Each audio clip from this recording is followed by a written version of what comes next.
All right, so I'm going to do a little bit of work just focusing on Chapter 3 questions from this practice test. Hopefully it makes a decent sized video that's manageable and will tell you what's going on here. Okay, so the first idea is polynomial functions. Polynomial functions basically are things that have the pattern or the look of a collection of monomials. So what's a monomial? A monomial is something where there's maybe a number multiplied by a variable raised to a power, ax to the fourth plus bx cubed, excuse me, I'm at fifth, plus bx cubed plus 2x plus 1, say, okay, we could replace these with, let's replace these with numbers to get this 5x cubed, negative 2x to the fifth, and so on. So that's a polynomial. It's basically got a collection of these things here, which are products of numbers and variables raised to a power. So that's a polynomial. To get the degree of the polynomial, you look at the degree of the highest degree term. Degree of a term is essentially its exponent. So this term has degree 5. This term has degree 3. This term, you don't see anything, but implicit is degree 1. And this one, you don't even see an x. But of course, when you don't see an x, that's like being multiplied by 1. And multiplied by 1 is the same as multiplied by x to the 0. So this happens to be a degree 0 term. But in the case of this polynomial, to get the degree of the polynomial, we just look at the degree of the highest degree term. That's right here, and the highest degree term has degree 5, and so the polynomial has degree 5. So let's look. Oops, I copied it wrong. The highest term here, then, it's a different problem. That one really did have degree 5. But this one here, we look, it's just number times a variable to a power minus number times a variable to a power. I might get bugged by a fraction here, but the fact is the fraction is just a number. So as long as x isn't downstairs, it's a polynomial. Okay? But what degree? Well, the degree is equal to the exponent of the highest degree term, and that is 6. Okay. All right, so now we're going to transform the following graph.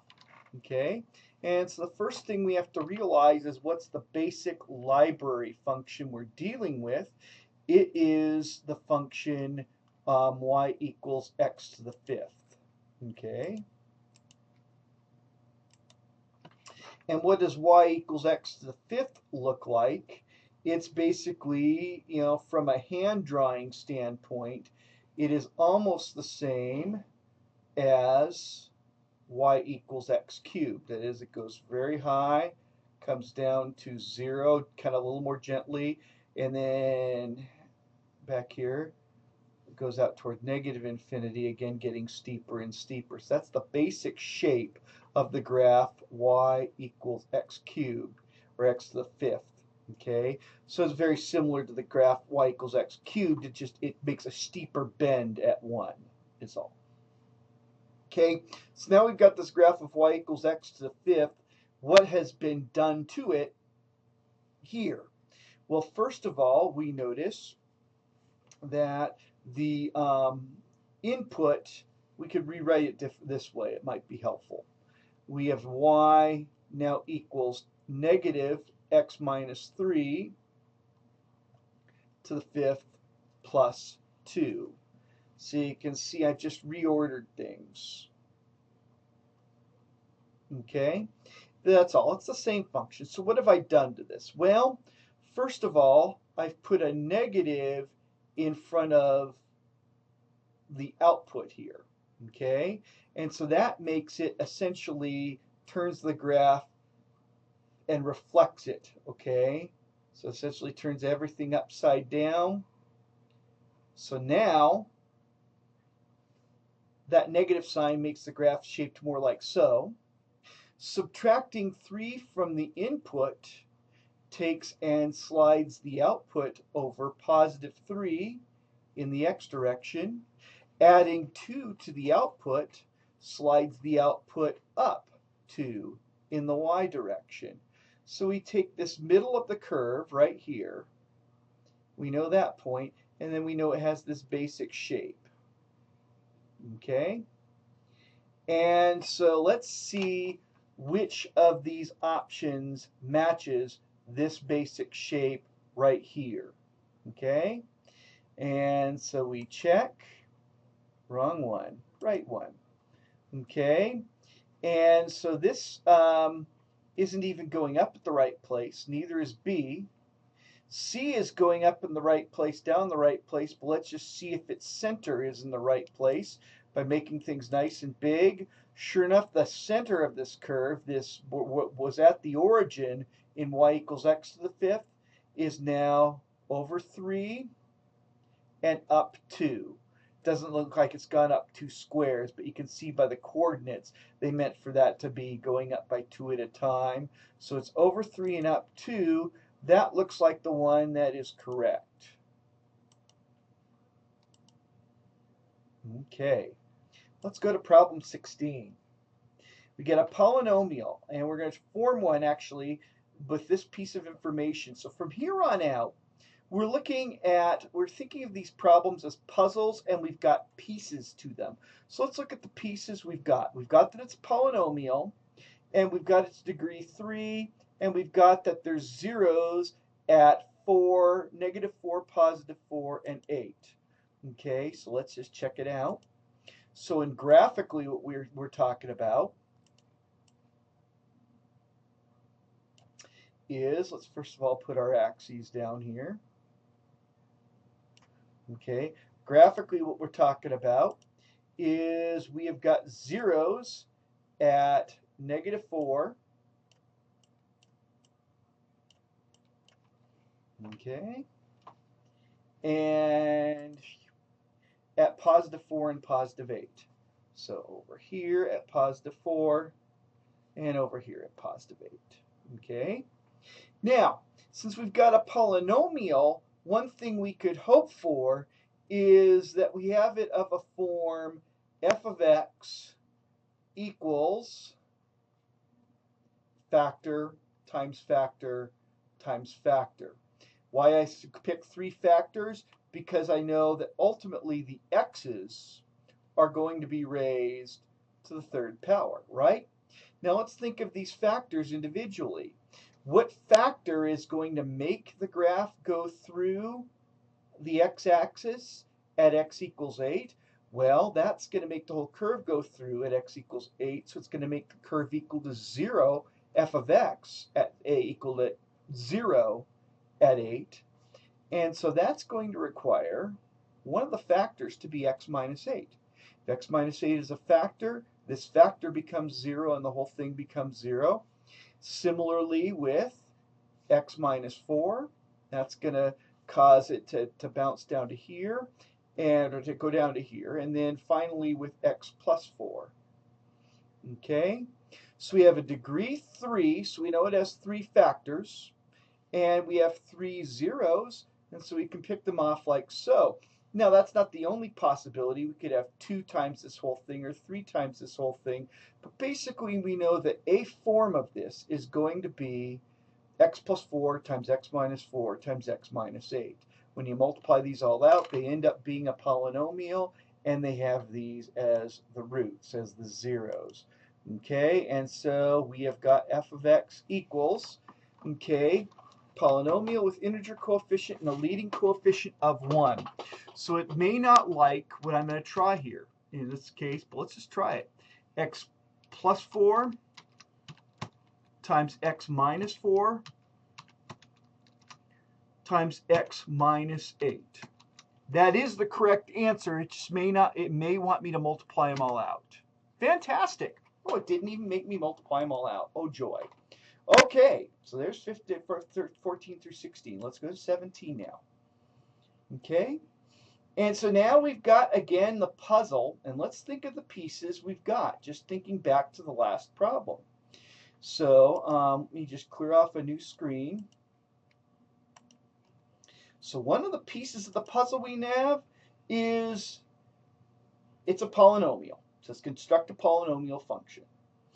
And one of the pieces we have is that -2 is a 0 of this function. That is, the f of x equals 0 at -2. F of -2 equals 0.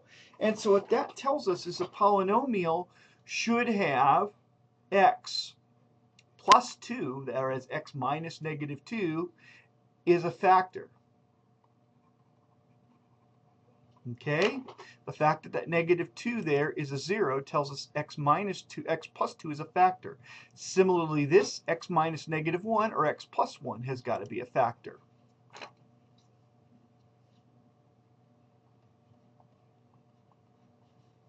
Okay, let's look for more clues.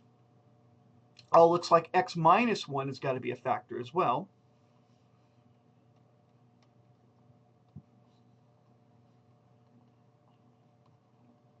Okay, and the final piece of information we get off this graph is up here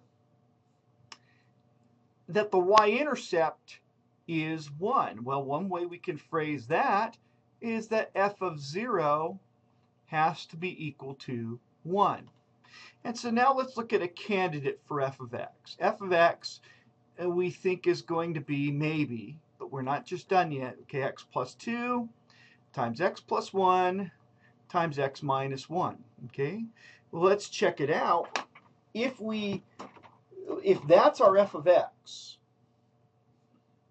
what would f of 0 be? Well, that would be 2 times 1 times -1. That would be, let's see, -2. Ooh, that's not going to do it, right? But what if we took the same set of 3 factors and multiplied it by -1/2? Why did I choose -1/2? Because -1/2 times -2 is +1, right? Well, then all of a sudden, we still have these 3 factors, so these facts check out, and we now have f of 0 equal to -1/2 times 2 times 1 times -1, and that is going to equal +1, and that is, according to this graph, what we want it to look like. And so what we're looking for then is f of x equals -1/2 times these 3 factors. So this says these have start with -1/2, 4 of these start with -1/2. This starts with these 3 factors. Ooh, but so does this one here, doesn't it? Okay, so now we've got to choose between C and D, and it looks like even E as well has those 3 factors. Okay, we've at least eliminated some of the options. Okay, so C, D, and F. Now we've got to look at this idea of raising things to powers. Well, what happens is when a factor is raised to an even power, to an odd power, like 1 or 3 or 5, it's going to change sign at the root. So this thing here, just looking at answer D, where my pointer's sitting, if it's -1/2 times x minus 2, it should change sign at x equals -2. Let's check it out. Does it happen? Yes. At -1, however, x plus 1 is raised to the 2 power. Well, that's going to always be a positive factor, so that's not going to change sign at 1. And sure enough, it just bounces. So when you have factors raised to an even power, the associated root, the associated 0, is going to be what's called a bounce point. It's going to go down to 0, and that's going to start heading back up. And then it keeps down through 1. It should go through. That happens on choice D as well. Doesn't happen on choice F. Okay? And so between these 3 options, C, D, and F, only D matches what we expect the function to do as it, in terms of going through where there's odd degree factors and bouncing where there's even degree factors. Okay, let's check it out. Good job, it says. All right. 18. Ooh. We want to find vertical, horizontal, oblique asymptotes for a rational function. And so here we have this rational function here. And first thing we got to do with a rational function is always factor the numerator and denominator as much as possible, okay?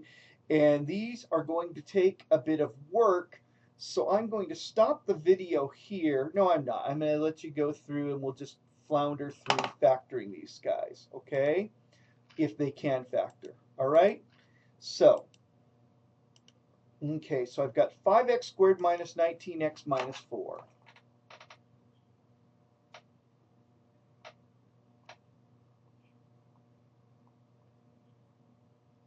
And downstairs, in the denominator, 2x squared minus 3x minus 20.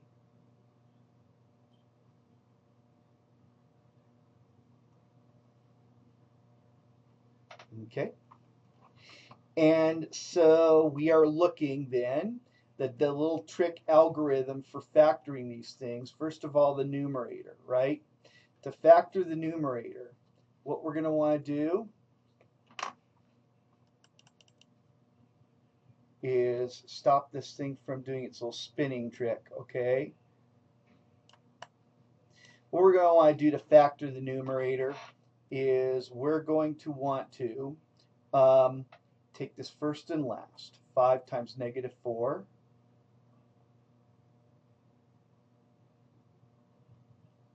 equals 20.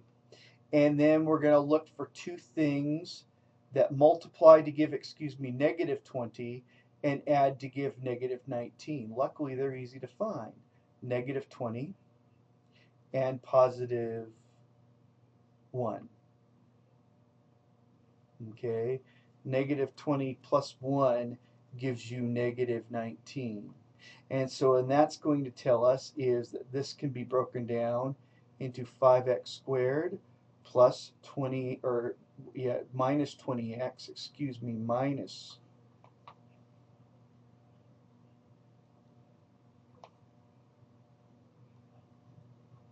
minus 20x plus x minus 4. Right, so I took first times last, figured out it was negative 20. And I'm figuring how to make this a 4-part expression. And then I'm going to factor it by parts here. Same thing down here. 2 times negative 20 is negative 40, first times last. And I want two things that multiply to give negative 40 that add to give negative 3. And it looks like negative 8 and positive 5 do that. So then I'm going to re-express the denominator here as 2x squared minus 8x plus 5x minus 20. Okay? And now we start factoring the numerator and denominator. So we've got these broken into 4 parts, so now we can factor pairwise here. So the top becomes, let's see, 5x is the common monomial factor of these first two items, times x minus 4. And then this is plus x minus 4. That'll be pretty easy. And downstairs we've got 2x times the quantity x minus 4 plus 5 times x minus 4. So the numerator factors into x minus 4 times 5x plus 1. And the denominator factors into x minus 4 times 2x plus 5.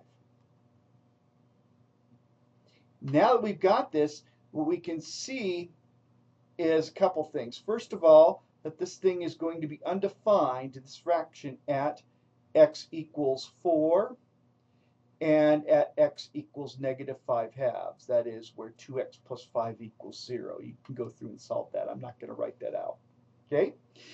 So now, when we're finding asymptotes, however, not just the domain, we want to say that for when x is not equal to 4, f of x is just equal to 5x plus 1 over 2x plus 5, again provided that x is not equal to 4, making this undefined while this is still defined, okay?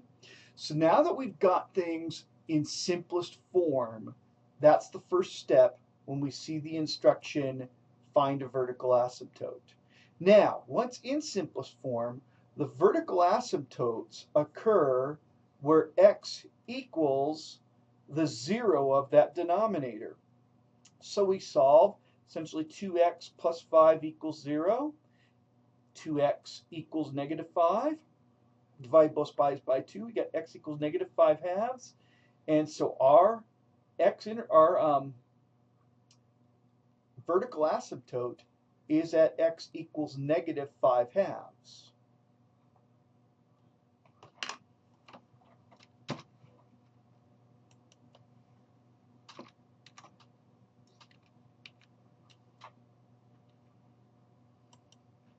Okay. Now, horizontal asymptotes. We may or may not have one of these. So again, we're kind of putting together pieces of the puzzle. The thing to tell if we have horizontal asymptotes is to look at the degree of the top and bottom. If the degree of the bottom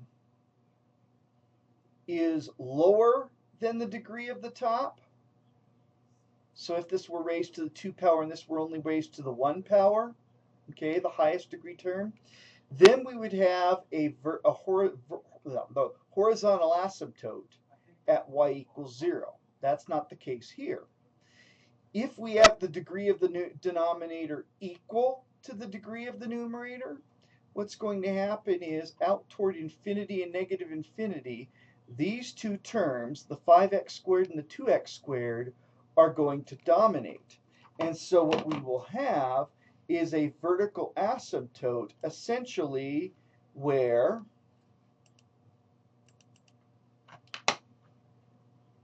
I don't know why this is doing this to me. It's driving me bats.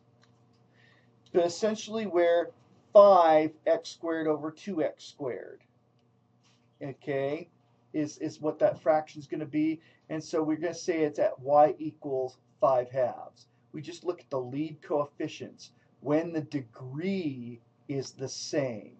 So if the degree of this top is lower than the degree of the bottom, we're going to say y equals 0, horizontal asymptote. When the degree is the same, and again, we should really look at the simplified version. Degree is the same, degree 1, 5 over 2 is our fraction of the coefficients there. And so our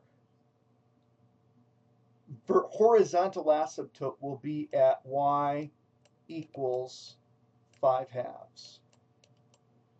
So y equals 5 over 2. It's just as simple as picking off those things if they are of the same degree. So let's go back. And y equals 5 halves. Okay, and there is a horizontal asymptote. Now, you can have more than one vertical asymptote, but basically horizontal and obliques work. There's basically only going to be one of any of them. So if you have a horizontal asymptote, you're not going to have an oblique asymptote. If you don't have a horizontal asymptote, then you might see if you have an oblique asymptote. Oblique asymptotes will occur when the top is 1 degree higher than the bottom, when the numerator is 1 degree higher than the denominator. So like if we had a 5x cubed plus something divided by 2x squared plus something, we would then be searching for an oblique asymptote. I have the feeling we'll see one of those situations in a later problem, but that's not the case here, so we don't have an oblique asymptote. Okay? So there's our setup in asymptotes, vertical, horizontal, and oblique. Let's go to problem 19. Okay? We have another situation. Ooh, now I see one. I was just talking about the oblique asymptote situation. Here, notice the degree of this is higher than the degree of the denominator, but only by 1. This is where we are going to be seeing possibly an oblique asymptote. This is where we're going to be looking for an oblique asymptote instead of a horizontal. We still might be looking at a vertical asymptote. Okay, so again, what we got to do here is we want to factor things out, so we make sure we get things into simplest form before we make any judgments about asymptotes. So I've got 10x squared plus 19x minus 15 up in the numerator.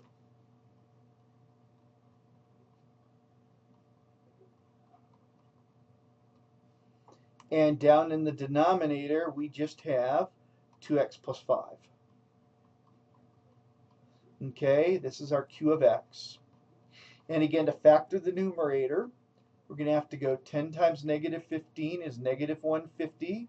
Find two factors of negative 150 that add up to 19. Ooh, how about 50 and negative 3? No, that doesn't work. 30 and negative 5 doesn't work. Ooh, 25 and negative 6. Oops, negative 6, not negative 9. They multiply to give negative 150 and add to give 19. So we go with q of x equals 10x squared plus 25x minus 6x minus 15 over 2x plus 5. And then we can factor this numerator out as 5x times 2x plus 5 minus 6 times 2x plus 5 over 2x plus 5. It becomes 5x minus 6 over 2x plus 5, excuse me. Ooh, then in simplest form, the 2x plus 5's go away, and we're left with 5x minus 6. Think of it over 1. That's going to make the oblique asymptote real easy. But now what we have to check out is, what about our vertical asymptote? Vertical asymptotes, we look in the denominator, but only after we've simplified. So the temptation is to say, oh, 2x plus 5 equals 0. We're looking for x equals negative 5 halves. But that's not the case here, because we look for asymptotes in the simplified version. And this is the simplified version. And there is no place where this simplified version is going to be 0. Therefore, there's no place in this simplified version where we can see a vertical asymptote, excuse me. So there is no vertical asymptote. Okay? Now we check for horizontal asymptotes, and again we have that situation of checking the degrees. The degree of the numerator is 1 degree higher than the degree of the denominator, and that holds even in our simplified version. This is degree 1, this is degree 0, and when that happens, there is no horizontal asymptote. But there is an oblique asymptote, and to get the oblique asymptote, you would just divide 10x squared plus 19x minus 15 by 2x plus 15. And they'll show you in the notes and some of the problems earlier in your homeworks how to do that with long division, so they'll brush that up. But here we've done our division already, and 2x plus 5 cancels out as a factor. It ends up a nice even 5x plus 6 is the quotient. Whatever that quotient is also your oblique asymptote. So our oblique asymptote here is the line itself, 5x minus 6. So we have y equals 5x minus 6. Ooh, let's check it out. It's not liking my answer there for some reason. Okay, let me just check things again and make sure I've done work right. Okay, so I've got 5x. Ooh, here's the problem. Right here, this shouldn't have been 6 times 2x plus 5. It should have been minus 3 times 2x plus 5, which means this part of the factor should have been 5x minus 3, not 5x minus 6. And there, I bet if we change this to 5x minus 3, we're going to be okay. Excellent, even better than okay. Okay, so there's number 19. Let's look at number 20. Okay, analyzing the graph of this function. First question, what's the domain of f of x? Okay, now for the domain, we don't simplify. We don't simplify first. We answer questions by looking at the function straight. So I see this function, I see it has a denominator of x plus 19. And so that means that it's going to be undefined when x plus 19 is 0. And that in turn is going to be undefined when x is not 19, when x is equal to negative 19. Everything else is okay, so we have the set containing x such that x is not 19. Okay, and we keep going. Vertical asymptotes, okay? We check out the factorability of x squared minus 6x minus 7. That's going to factor out into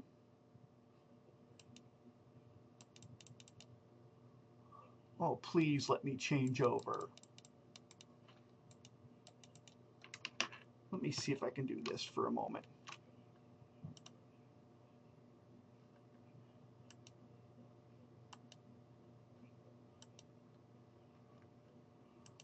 Okay, I'm going to put paint back up again now. Hopefully it'll behave this time, right?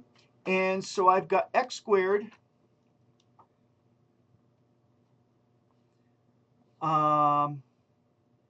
minus 6x minus 7. Okay, and that is equal to, let me see, I'm going to try x minus 7 times x plus 1. Two numbers multiply to give negative 7 and add up to give negative 6. So that's good. And then we've got this over x plus 19. Over x plus 19.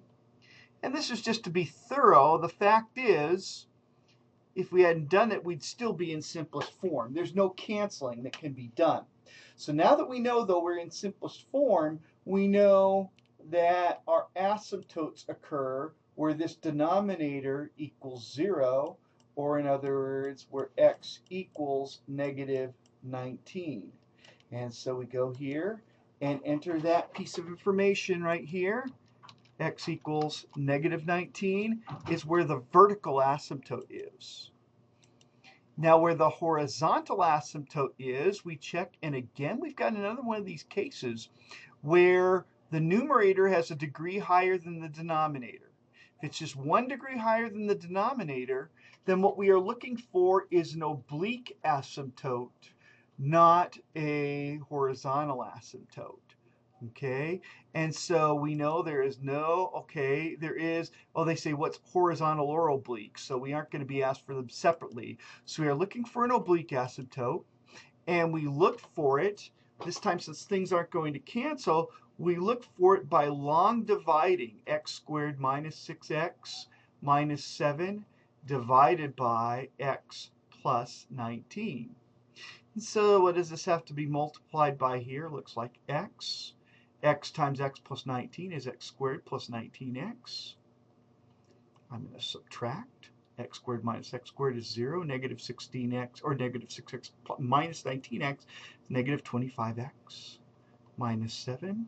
And now I'm going to multiply by negative 25. Negative 25x. Ooh, this should be, let's see, what, negative 475. Okay, and so there's a remainder. We don't care much about the remainder down here, but I'll just, for thoroughness, have this ends up being, we subtract this, and this ends up being 468 down here. But what we really care about is the quotient. That line equal y equals x minus 25 is our oblique asymptote. Let's check it out and see if we did it all right.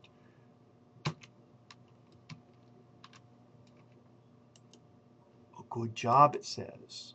Okay, so now we got to do some puzzle solving again. Which of these is the correct graph? Okay, so first of all, let's look at the pieces of the puzzle we have. First piece of the puzzle we have is a vertical asymptote at x equals negative 19. And I'm betting all of these things have the same vertical asymptote at roughly x equals negative 19.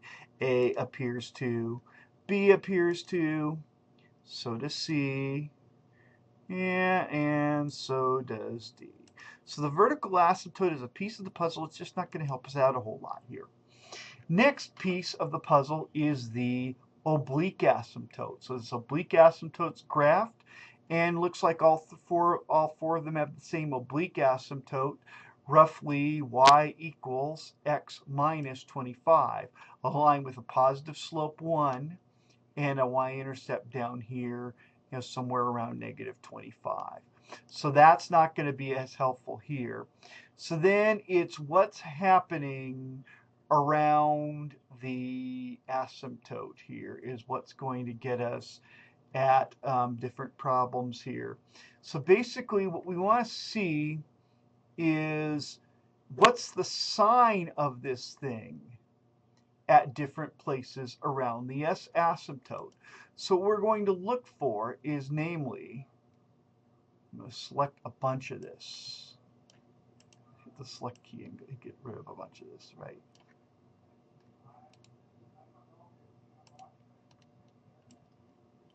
Okay, this is a good formula. I want to keep that there, okay?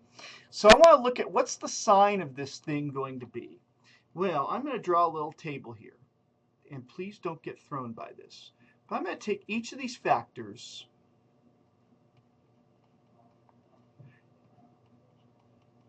and put them in a list. And then above them, I'm going to draw a little number line.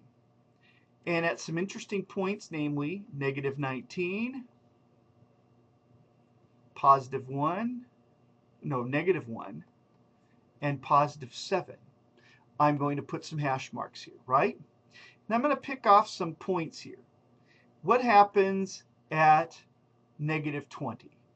At negative 20, meaning on this side of negative 19, negative 20 minus 7 is negative. So I'm going to put a little negative sign here. Negative 19 minus 1 or plus 1 is still negative. And negative 20 plus 19 is negative 1. Okay? And so on this side of negative 19, this ratio is a negative times a negative divided by a negative. And so that whole thing's going to be negative, right? So the whole thing is going to be negative down here. After we cross 19, negative 19, this factor is going to change to positive. But these two factors are going to remain negative. Check it out.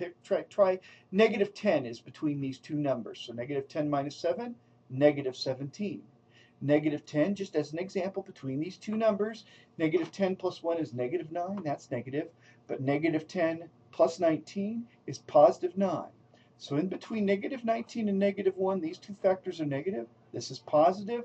The whole thing is negative times negative divided by a positive is positive. So we're going to look for a graph that starts negative or starts below the y-axis and then goes above the y-axis at negative 19. Let's see how many options we have that do that. A doesn't do that. A's negative even after negative 19.